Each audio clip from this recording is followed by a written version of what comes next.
Hello everyone, जय हिंद, वंदे मातरम। स्वागत है आप सभी का एक बार फिर से हमारा आज के इस वीडियो में। मैं हूं गौरव सर और आज हम शुरू कर रहे हैं पार्ट नंबर 4।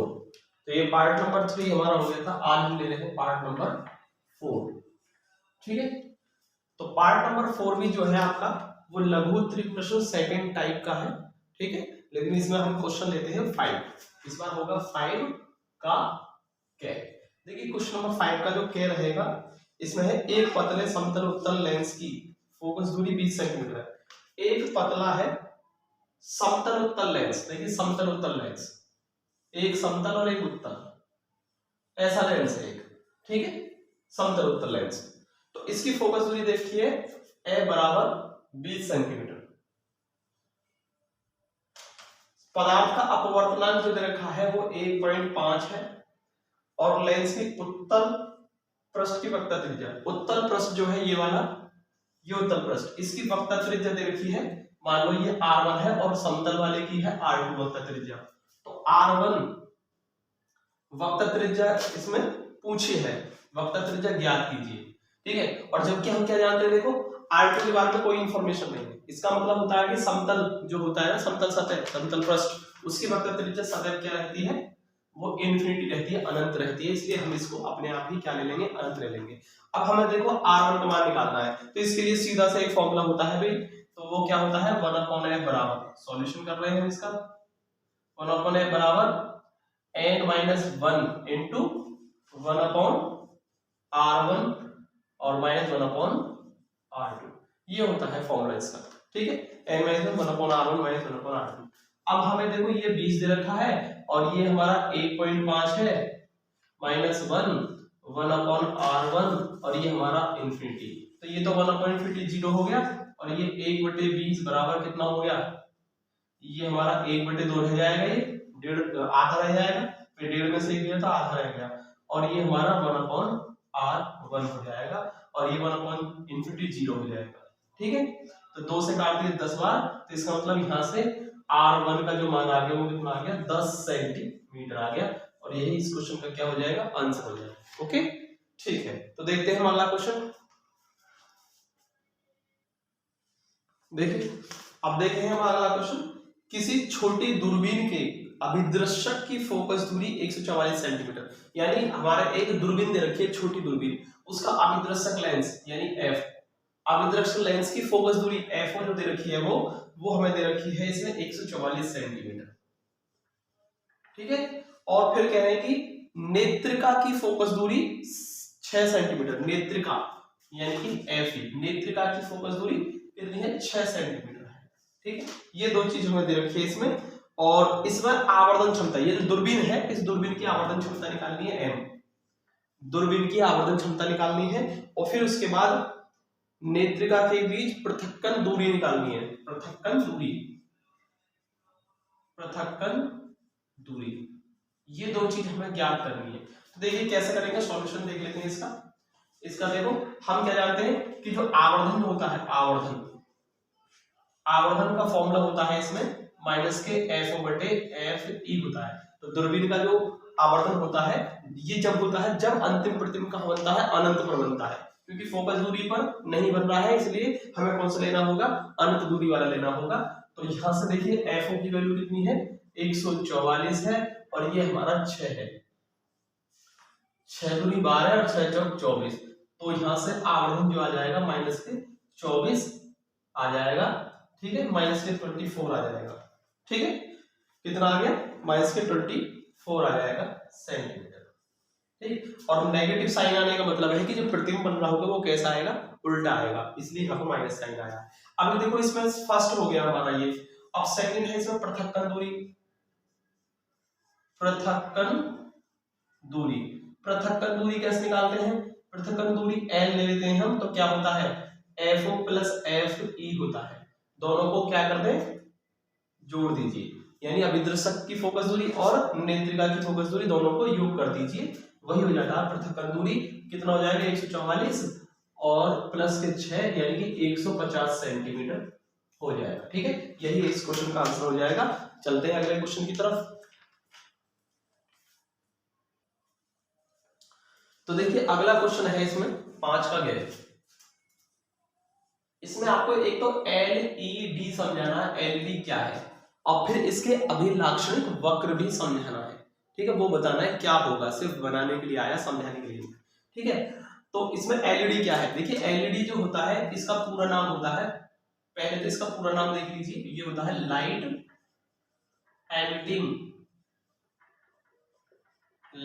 एमिटिंग डायोड, ये इसका फुल फॉर्म होता है।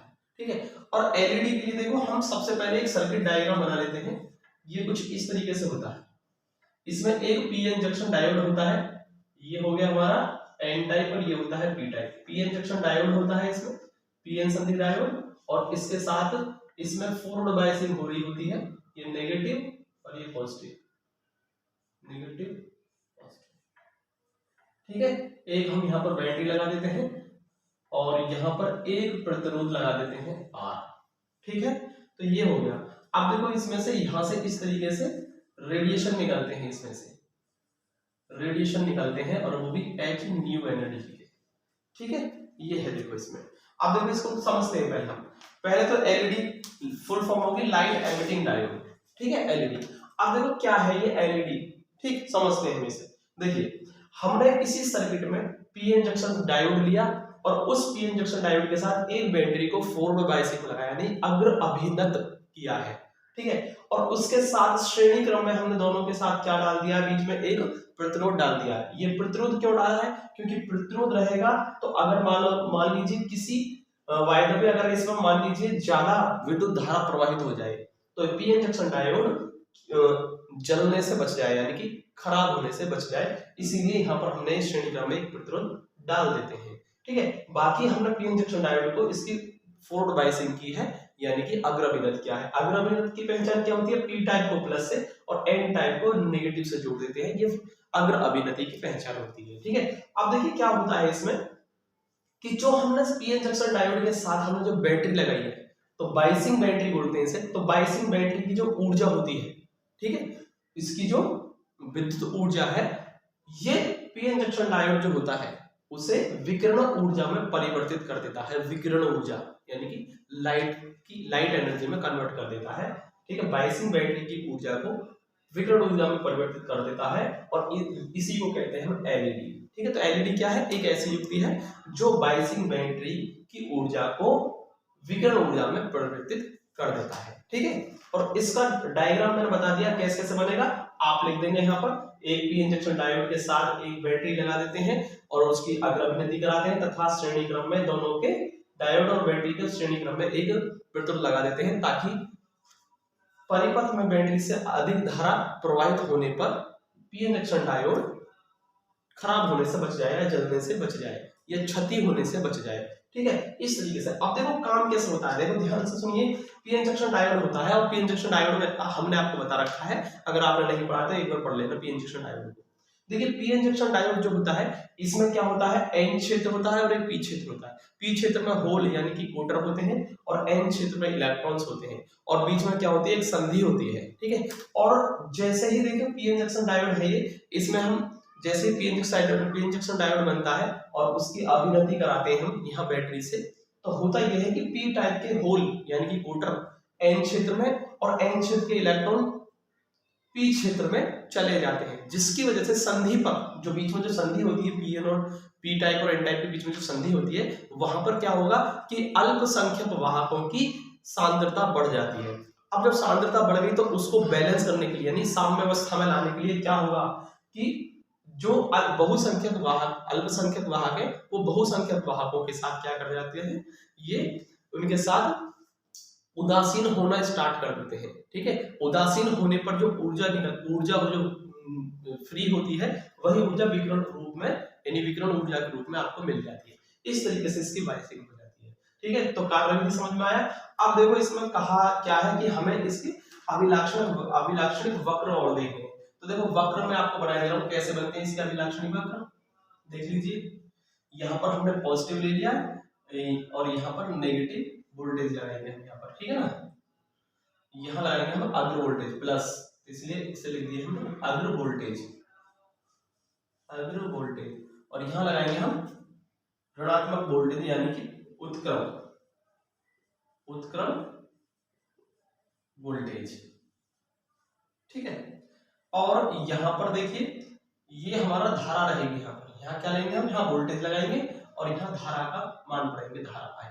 देखिए क्या होगा इसमें, पहले तो ये इस तरीके से जाता है इसका ग्राफ, ठीक है। जब अग्र वोल्टेज लगाते हैं यानी फॉरवर्ड वोल्टेज लगाते हैं तो इसका ग्राफ कुछ इस तरीके से आता है, ठीक है।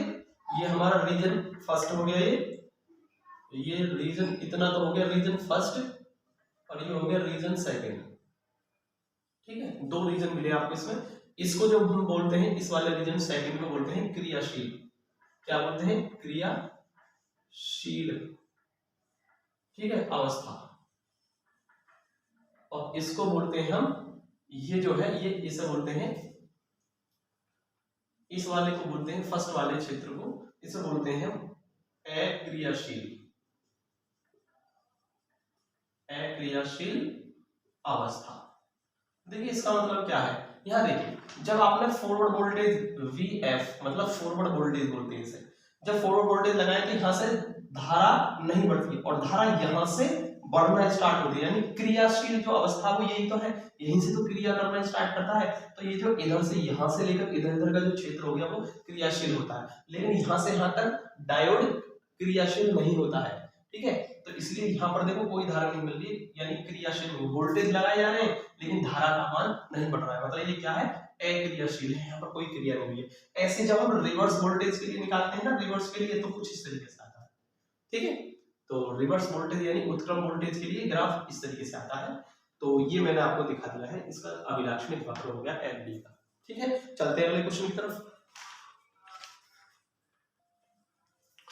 देखिए देखते हैं अगला क्वेश्चन, 5 का घ, और 5 के घ में जो मिलेंगे आपको 2 क्वेश्चन मिलेंगे, ठीक है। 3-3 नंबर के 2 क्वेश्चन मिलेंगे, पहला क्वेश्चन अथवा करके दूसरा क्वेश्चन, यानी 2 क्वेश्चन मिलेंगे और इनमें से एक क्वेश्चन की चॉइस रहेगी, कोई भी एक करना होगा आपको, लेकिन यहाँ मैं आपको दोनों ही कराऊंगा, ठीक है। दोनों क्वेश्चन कराएंगे, ठीक है, क्योंकि हमें इसे पूरा सॉल्व करना है, तो दोनों क्वेश्चन मैं आपको यहाँ सॉल्व करा रहा हूँ। बाकी एग्जाम में आपको अथवा वालों में से कोई एक करना होगा, एक क्वेश्चन की चॉइस रहेगी। तो 5वें का घ में पहला जो क्वेश्चन आता है, इसमें है किरचॉफ के नियमों को परिपथ चित्र बनाकर समझाइए। किरचॉफ के नियम बताने हैं भाई, किसके बताने हैं, किरचॉफ के नियम, ठीक है। और किरचॉफ के जो नियम है वो आपके 2 नियम होते हैं। किरचॉफ ने मुख्यतः किरचॉफ ने 2 नियम दिए थे, मुख्य रूप से 2 नियम दिए थे, ठीक है। और दोनों कौन कौन से थे, पहला नियम, पहला ये था कि कोई भी संधि है, ये कोई संधि है, ठीक है, इस पर मैंने कुछ धाराएं ली है, कुछ धाराएं संधि की ओर जा रही हैं और कुछ धाराएं संधि से दूर की तरफ जा रही है। मान लो ये संधि की ओर आ रही है और ये भी मान लो संधि की ओर आ रही है, ठीक है। इसको मैंने नाम दे दिया I1, I2, I3, I4 और I5। 5 धाराएं लेनी जो कि एक संधि की तरफ, कुछ संधि की तरफ जा रही है, कुछ संधि से दूर जा रही है।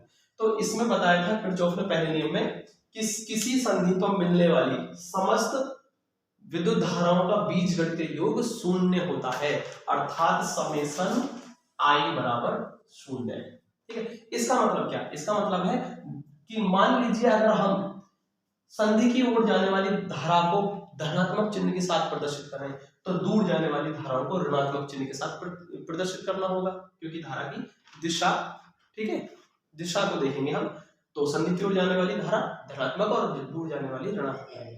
तो इसका मतलब क्या, सभी धाराओं का बीजगणितीय योग, बीजगणितीय योग मतलब कि उनका प्लस माइनस का ध्यान रखना होगा आपको, यानी कि ये आपका I1 धारा की ओर जा रही है तो प्लस, और दूर, और ये I2 दूर जा रही है तो माइनस के I2, I3 भी दूर जा रही है, I4 अंदर की तरफ आ रही है तो प्लस, और ये भी अंदर की तरफ जा रही है तो प्लस, और ये होगा हमारा 0, ठीक है। यही होता है किरचॉफ का पहला नियम। इसको हम ऐसे भी कर सकते हैं कि I1 plus I4 plus I5 बराबर, ये 2 और 3 को इधर ले जाएंगे तो I2 प्लस I3।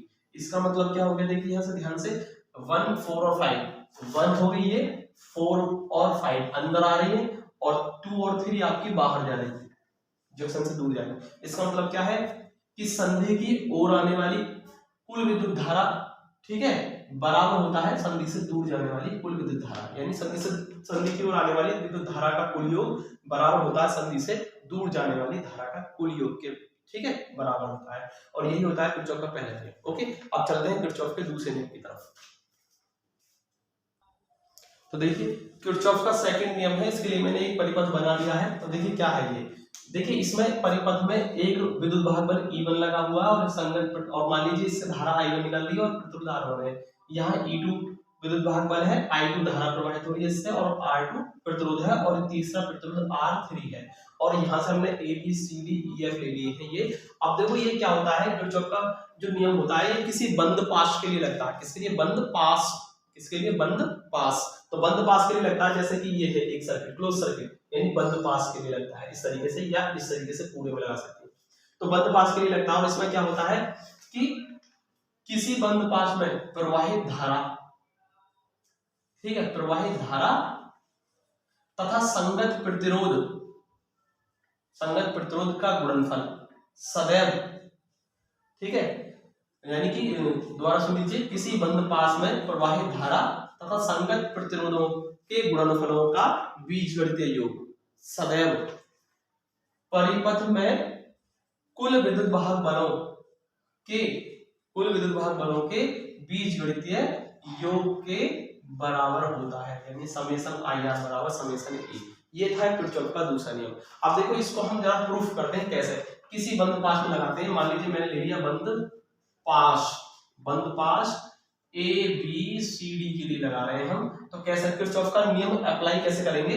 ये बंद पाश 1 है और ये 2 है, तो पहले मैं बंद पाश 1 में ले रहा हूं, है ना। तो देखिए A B C D में क्या होगा कि मान लीजिए आप यहां से चलना स्टार्ट कर रहे हैं B पॉइंट से, तो आपको B से चलना है, इस तरीके से घूम फिर कर B पे आना है। तो देखिए क्या होगा, तो हम पहले देख रहे हैं धारा कितनी है इसमें, I1 है, I1, और संगत प्रतिरोध कितना है इसमें, R1, ठीक है, ठीक। अब विद्युत धारा की दिशा में इसलिए प्लस लगा दो, फिर यहाँ कुछ नहीं, और जब इस तरीके से चलेंगे तो धारा के विपरीत दिशा में चल रहे हैं इसलिए माइनस चिन्ह लगाओ, और धारा है I2 और प्रतिरोध है संगत R2, ठीक है। बाकी इसके बाद हम यहाँ से B पे आ गए, फिर कुछ नहीं, बराबर क्या लेते हैं, विद्युत भाग बल लेते हैं बराबर किधर, तो एक तो विद्युत भाग बल आपका E1 मिला था, ठीक है, और ये आपका कैसा है, विद्युत धारा की दिशा में, तो प्लस, ठीक है, क्या था, प्लस, और इस तरीके से चले हम तो विद्युत धारा की विपरीत दिशा में, इसलिए माइनस, और E2 ये दो मिले थे, तो यही क्या हो गया हमारा, अप्लाई करना हो गया, यानी कह सकते हैं हम ये क्या हो गया, किरचॉफ का नियम अप्लाई कर दिया हमने बंद पाश ABCD के लिए, ठीक है। सेम इसी तरीके से आप DCEF या DCFE के लिए भी अप्लाई कर सकते हैं, और यही होता है हमारा किरचॉफ का दूसरा नियम, ठीक है। तो चलते हैं अगले क्वेश्चन की तरफ। देखिए डियर फ्रेंड्स, ये जो है आपका 5वां गण है और ये अथवा में है। पहले वो था चॉइस में, कौन सा था इसके साथ, किरचॉफ का नियम, ठीक है, किरचॉफ के नियम जो जस्ट अभी बताए थे हमने वो, और ये वाला क्वेश्चन आपके साथ क्या है, चॉइस में है, दोनों में से कोई एक करना होगा, लेकिन हम दोनों को सॉल्व करेंगे, ठीक है। तो अथवा के बाद दूसरा क्वेश्चन क्या है, देखिए मैं पढ़ता हूँ आपके सामने कि एक समतल विद्युत चुंबकीय तरंग में दोलित चुंबकीय क्षेत्र By बराबर 8×10⁻⁻⁶ sin 2×10⁻11t प्लस 300 पाई x टेस्ला, ठीक है, टेस्ला द्वारा दिया जाता है, ठीक है। और आपको ज्ञात जो करना है, नंबर फर्स्ट क्या करना है, विद्युत चुंबकीय तरंग की तरंगदैर्घ्य निकालनी है, तो लैम्डा, और दूसरा इसमें क्या ज्ञात करना है आपको, दोलित विद्युत क्षेत्र का व्यंजक निकालना है, यानी ये चुंबकीय क्षेत्र का है, ये By बराबर इतना, जैसे ये व्यंजक जो लिखा है ये चुंबकीय क्षेत्र का है, ऐसे आपको विद्युत क्षेत्र का भी व्यंजक निकालना है, इस तरीके से इक्वेशन बना करके कुछ ऐसे ही इक्वेशन आएगी, ठीक है, वो निकालना है आपको। तो चलिए इस क्वेश्चन को करते हैं हम। तो देखिए इस क्वेश्चन को करेंगे हम, तो सॉल्यूशन करते हैं, इसमें हम कैसे करेंगे। देखिए सबसे पहले तो हम इसका जो हमारे पास जो साधारण समीकरण होता है इसका, ठीक है, वो लिख लेते हैं। तो इक्वेशन जो होता है कुछ इस तरीके से होता है, By बराबर B0 sin 2 पाई, ठीक है, 2 पाई x upon lambda plus small t upon capital T Tesla. जो इसका जो सामान्य सूत्र जो होता है वो कुछ इस तरीके से होता है, ठीक है। अब इसको हम चाहे तो ऐसे भी लिख सकते हैं, B0 sin 2 पाई को अंदर ले जाइए, 2 पाई x upon lambda plus 2 pi small t upon capital T Tesla. इसकी कंपेयरिंग कीजिए आप, जब कंपेयरिंग करेंगे आप तो देखिए इसकी और इसकी कंपेयरिंग करें तो आपको क्या मिलेगा, B0 की वैल्यू मिलेगी ये, देखिए साइन, तो B0 की वैल्यू क्या है ये, तो हम लिख लेंगे बी नॉट बराबर हो जाएगा 8 गुना 10 की पावर माइनस के 6 हो जाएगा। ठीक है, ये हो गया आपका बी नॉट। और इसमें आप देख पा रहे हैं कि ये जो देखिए इसमें x t आ रहा है ना t, और इसमें कहाँ है t, ये रहा। तो इसका मतलब 2 पाई अपॉन t की value 2 pi upon capital T की जो वैल्यू है, t को छोड़ दिए यहाँ से और यहाँ से t को छोड़ दीजिए, तो ये रहेगा 2 गुना 10 की पावर 11। ठीक है, और आपको क्या दे रखा है, देखिए यहाँ पर x को छोड़ दीजिए तो 2 पाई अपॉन लैम्डा, और यहाँ क्या है x को छोड़ देंगे तो 300 पाई, यानी कि 2 pi upon lambda. 2 pi upon lambda की वैल्यू क्या है, 300 पाई। इतना आपको मिल गया कंपेयरिंग से। जब आपको इतना मिल जाएगा तो इसके बाद हम सॉल्व करेंगे इस क्वेश्चन को, क्या पूछा है इसमें। ठीक है, ठीक है, तो देखिए जो चीज मैंने यहाँ लिखी थी उसको मिटा कर मैंने यहाँ लिख दिया है, कंपेयरिंग से हमें जो जो मिला है उसको यहाँ लिख दिया ताकि हमें जगह मिल जाए सॉल्व करने के लिए। अब देखिए सबसे पहला हमें तरंग निकालना है, यानी लैम्डा। तो लैम्डा किसमें आ रहा है, इसमें आ रहा है, तो हमें यही रिलेशन यहाँ से उठाना है। ठीक है, यहाँ से उठाना क्या है, 2 पाई अपॉन लैम्डा बराबर 300 पाई। देखिए पाई से पाई खत्म और यहाँ से 2 से कट जाएगा 150 बार। ठीक है, तो लैम्डा का मान 1/150 आ जाएगा। ठीक है, 1/150 यानी 1/150, और जब हम इसको सॉल्व करेंगे तो ये आएगा 6.667 गुना 10 की पावर माइनस के 3 मीटर। ठीक है, इतना आ जाएगा। तो पहला आंसर हमारा यहाँ हो गया, फर्स्ट हो गया। अब हम सेकंड की तरफ चलते हैं। तो देखिए हमें इक्वेशन लिखना है। इक्वेशन लिखने के लिए जैसे हमें b बराबर b नॉट की वैल्यू चाहिए, ऐसे ही हम जब विद्युत क्षेत्र के लिखेंगे तो E बराबर E नॉट, यानी क्या चाहिए, E नॉट चाहिए हमें, E नॉट की वैल्यू। तो E नॉट जो होता है हमारे पास एक फॉर्मूला होता है, सेकंड के लिए कर रहे हैं हम, C बराबर E not upon B not, ये फॉर्मूला होता है। तो हम यहाँ से E नॉट निकाल लेंगे, जब E नॉट को यहाँ रख देंगे और सेम इक्वेशन हमारी किस लिए बन जाएगी, विद्युत क्षेत्र के लिए बन जाएगी। तो देखिए हम यहाँ से देखो E नॉट कैसे निकालेंगे, तो E नॉट जो हो जाएगा वो CB नॉट हो जाएगा, यानी कि कितना हो जाएगा, देखिए E नॉट बराबर C होता है प्रकाश की चाल, 3 गुना 10 की पावर 8, और B नॉट की वैल्यू जो आई है हमारी वो ये है, तो इसे लिख दीजिए 8 गुना 10 की पावर माइनस के 6, यानी ये कितना आ जाएगा, 8 या 24 आ जाएगा। ठीक है, 24 गुना 10 की पावर 2 यानी 2400 आ जाएगा। कितना हो गया, 2400 आ गया। ठीक है, 2400 आ जाएगा। तो ये हमारा क्या आ गया, यहाँ से E नॉट आ गया। ठीक है, तो ये 2400 आया, क्या आएगा, वोल्ट पर मीटर आ जाएगा। अब देखिए हमें क्या लिखना था, हमें तो समीकरण लिखना था, तो EY लिखना था हमें, तो विद्युत क्षेत्र का निकालना है हमें, व्यंजक है ना, विद्युत क्षेत्र EY। तो क्या होगा, E नॉट साइन, और सेम यही रहेगा, और E नॉट की वैल्यू को हम सीधे सीधे यही रख देते हैं। उसके बाद बस ये B नॉट की जगह E नॉट आ जाएगा, जो कि रहेगा, यानी कि 2400 साइन, और 2 × 10 की पावर 11 t, और प्लस के 300 पाई x, और ये ठीक है, ये आ जाएगा। ठीक, न्यूटन पर कूलम आ जाएगा। ओके, तो ये हो जाएगा हमारा व्यंजक। ठीक है, तो अब देखिए हमारा एक लास्ट क्वेश्चन रह गया इसमें, हम वो कर देते हैं और हमारा वीडियो खत्म हो जाएगा। लास्ट क्वेश्चन की तरफ चलते हैं। ठीक है, और ये भी जो रहेगा वोल्ट पर मीटर रहेगा, वोल्ट पर मीटर। और देखिए एक बार, ठीक, चलिए अगले क्वेश्चन की तरफ। तो ये है अगला क्वेश्चन आपके सामने स्क्रीन पर। देखिए क्वेश्चन मैं पढ़ा रहा हूं आपके सामने।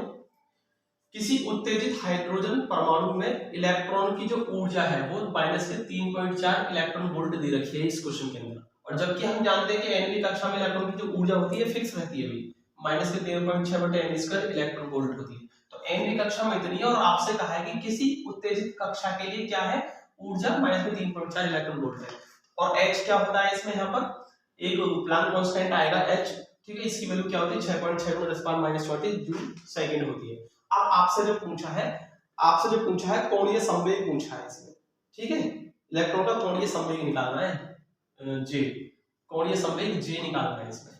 ठीक, वो निकालेंगे हम। देखिए कैसे करेंगे हम क्या जानते हैं, En की वैल्यू कितनी है, इतनी, तो En कितना है, माइनस के 3.4 इलेक्ट्रॉन वोल्ट, और जबकि हमारे हिसाब से मान लीजिए nवीं कक्षा में है, इलेक्ट्रॉन कहां पहुंचा है, nवीं उत्तेजित कक्षा में है, तो इसका मतलब nवीं कक्षा के लिए तो ऊर्जा इतनी होती है, तो इसलिए हमने En की जो वैल्यू दे रखी है, ये भी En की वैल्यू है, तो इसको यहां लिख देंगे माइनस के 13.6/n²। मान लीजिए इलेक्ट्रॉन कौन सी n भी उत्तेजित कक्षा में है तो उसके लिए तो -0.6/n² हो जाएगा।